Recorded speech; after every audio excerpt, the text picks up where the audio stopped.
Niranjan sir வணக்கம். வணக்கம் ஜெயந்த். தொடர்ந்து நம்ம இந்த போர் சூழல் சம்பந்தமாக பேசிக்கிட்டே இருக்கோம் நிரஞ்சன். நேற்று இரவு நடந்ததனுடைய அடுத்த தொடர்ச்சி நீங்கள் பார்த்துட்டே இருந்திருப்பீங்க. பாதுகாப்புத்துறை அமைச்சர் தொடர்ந்து இந்த போர் நிற்காது அப்படிங்கிற ஒரு புள்ளியில் இதை நகர்த்துறாங்க. அந்த போர் எந்த எல்லைகளையெல்லாம் அடைந்தால் நிற்கிறதுக்கான வாய்ப்பு இருக்கு? பயங்கரவாதிகளுடைய முகாம்கள் அழித்தால் மட்டும் போதுமா? அதை தாண்டி இலக்குகளை வச்சிருக்காங்களா? அதை தாண்டி இலக்குகள் பாகிஸ்தானே நமக்கு வழங்கியுள்ளது. குறிப்பிட்டு சொல்லணும்னா அவங்களோட கம்யூனிகேஷன் நர்வ் சென்டர்ஸ், அவங்களோட மற்ற ஏர் டிஃபென்ஸ் சிஸ்டம்ஸ், அவங்களோட போர்ட், குறிப்பிட்டு கராச்சி போர்ட், பிளஸ் அவங்களோட முக்கியமான தளவாடங்கள், இதையெல்லாம் அவர்களே எங்களை தாக்குங்கள் என்று சொல்லும் வகையில் தான் இந்தியா மீது தாக்குதல் நடத்தி கொண்டிருக்கிறார்கள். ஸோ நம்மளோட சிவிலியன் டார்கெட்ஸ் அவங்க தாக்க, அதாவது கவுண்டர் வேல்யூ டார்கெட்ஸ் சொல்லுவோம்.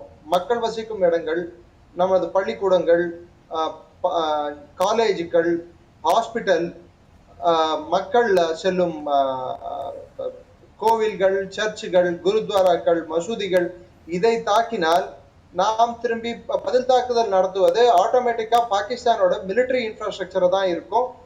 மிலிட்டரி இன்ஃப்ராஸ்ட்ரக்சருக்கும் தீவிரவாதிகளோட இன்ஃப்ராஸ்ட்ரக்சருக்கும் பெரிய வித்தியாசம் இல்லை. பாகிஸ்தான்ல இருக்கக்கூடிய ஒவ்வொரு கண்டோன்மெண்ட் கிட்டையும் ஒரு தீவிரவாதி கேம்ப் இருக்கும்.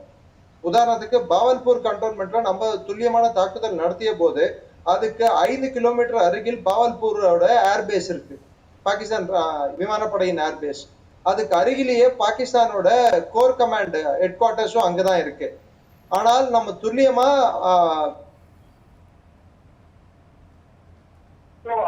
அந்த சூழ்நிலையில் பாகிஸ்தானில் சிஸ்டம்ஸ், அவர்கள் ரேடார்கள் முதல் கொண்டு அவர்கள் கம்யூனிகேஷன் சிஸ்டம்ஸ் வரை நாம் தகர்க்க என்ன முயற்சி எடுக்க வேண்டுமோ அந்த முயற்சிகள் நாம் எடுத்துக்கொண்டே தான் இருப்போம். அதை தகர்த்தால் மட்டும்தான் பாகிஸ்தான் போர் செய்யும் தன்மையை முற்றிலும் நாம் குறைக்க வேண்டும்.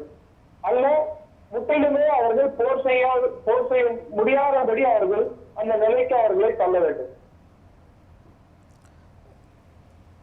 பயங்கரவாதிகள் 100 பேர் கொல்லப்பட்டிருக்காங்க அப்படின்னு இந்தியா தரப்பில் சொல்லப்படுகிறது. இதில் என்னன்னா, நேற்று நடைபெற்ற அந்த தாக்குதல்களில் எவ்வளவு பேர் கொல்லப்பட்டார்கள், அந்த தாக்குதல் குறித்த ஒரு தெளிவான ஒரு விஷயங்கள் நமக்கு இன்னும் முழுமையாக கிடைக்கப்பட்டு விட்டதா? ஏன்னா அதுக்கப்புறம் தான் இன்னும் வேகம் எடுத்திருக்கிறாங்க. அதுக்கப்புறம் தான் அரசாங்கம் சொல்கிறாங்க அவசர கால முன்னெச்சரிக்கை நடவடிக்கைகளை மேற்கொள்ள மாநிலங்களுக்கான அறிவுறுத்தல்களை ஹோம் மினிஸ்ட்ரி கொடுத்துருக்கு. அதனால தான் கேட்குறேன், அந்த ரொம்ப வேகமாக இருக்கா? அப்படி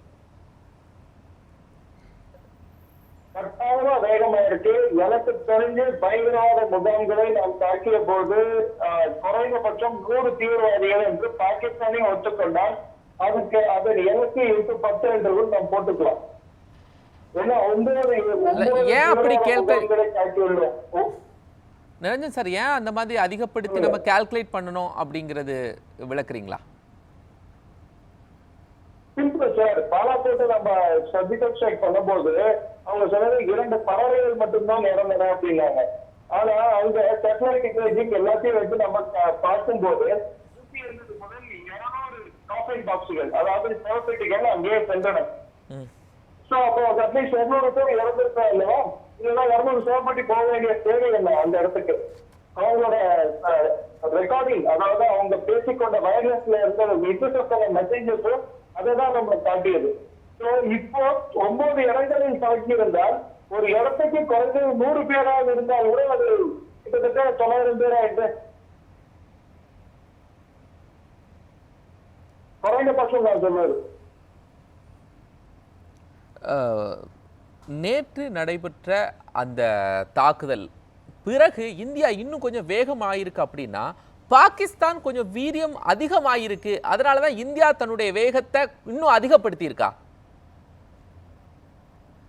அதாவது பாகிஸ்தானோட முதல் இலக்கானது அந்த தாக்குதல் முடிந்த பிற்பாடு அவர்கள் இந்தியாவுக்குள் எங்கெல்லாம் நம்மளோட ஏர் டிஃபென்ஸ், அதாவது நம்மளோட அரண்கள், பாதுகாப்பு அரண்கள் எங்க வீக்கா இருக்குதோன்னு டெஸ்ட் பண்றதுக்கு முதல் நாள் 15 இடத்திலும், நேற்று 20 அல்லது 30 இடங்களில் அவங்க டெஸ்ட் பண்ணியிருக்காங்க. கிட்டத்தட்ட 300 to 500 ட்ரோன்ஸ் வந்து இந்தியாவுக்குள் தாக்குதல் நடத்த பயன்படுத்தியுள்ளார்கள். எல்லாமே முறியடிக்கப்பட்டுள்ளன. அது இல்லாமல் 3 விமானங்கள் A-17 விமானங்கள் 2, ஒரு F-16 விமானம் இந்தியா மீது உள்ளே நுழைந்திருக்கிறது அத்துமீறி இந்திய எல்லைக்குள். இதெல்லாம் நடந்த பிற்பாடு கூட நம்ம வந்து சில விஷயங்கள் நம்ம பார்க்க வேண்டிய அது எல்லாமே ஃபெயிலியர் ஆயிருக்கு. இன்ஃபேக்ட் அவங்களோட 2 விமானங்கள் தாக்கப்பட்ட அவங்க 2 விமானப்படை வீரர்களை நாம் கைதிகளாக பிடித்துள்ளோம். இதெல்லாம் வந்து நம்ம உற்று கவனிக்க வேண்டிய விஷயம். இதுல இருந்து நம்ம தெரிஞ்சுக்க வேண்டிய விஷயம் என்னன்னா, பாகிஸ்தான் இந்த பிரச்சனையை அடுத்த கட்டத்துக்கு நோக்கி சொன்னதால் அவர்கள் முயன்று இருக்கிறார்கள். ஆனால் அந்த முயற்சியானது தோல்வியில் தான் முடிந்திருக்கிறது. நீங்க சொல்லக்கூடிய தகவல்களை நான் எடுத்துக்கிறேன். அதே நேரத்தில் இந்திய ராணுவ தரப்பில் சொல்லக்கூடிய தகவல்களையும் எடுத்துக்கிறேன். ஆனால் திருமாவளவன் எம்பி பிராட்காஸ்டிங் அமைச்சர் அஸ்வினி வைஷ்ணவுக்கு கொடுத்துருக்கக்கூடிய விஷயம், ப்ரொவோகேட்டிங்கான செய்திகள்லாம் ஊடகத்தில் வந்துட்டு இருக்கு, அது உண்மையா பொய்யா அப்படிங்கிற தெளிவுபடுத்துகிற இடத்துல இருக்கக்கூடிய அமைச்சகம் அதை தெளிவுபடுத்தலை அப்படின்னு சொல்றாங்க. Sir, we are in an operational situation. ஒரு போர் கிட்டத்தட்ட ஒரு போருக்கான சூழ்நிலை இருக்கும் போது இவர்கள் கேட்பதை எல்லாம் சொல்வதற்கோ இல்லை மக்களை அச்சுறுத்தல் ஊட்டுவதற்கோ இது சமயம் அல்ல.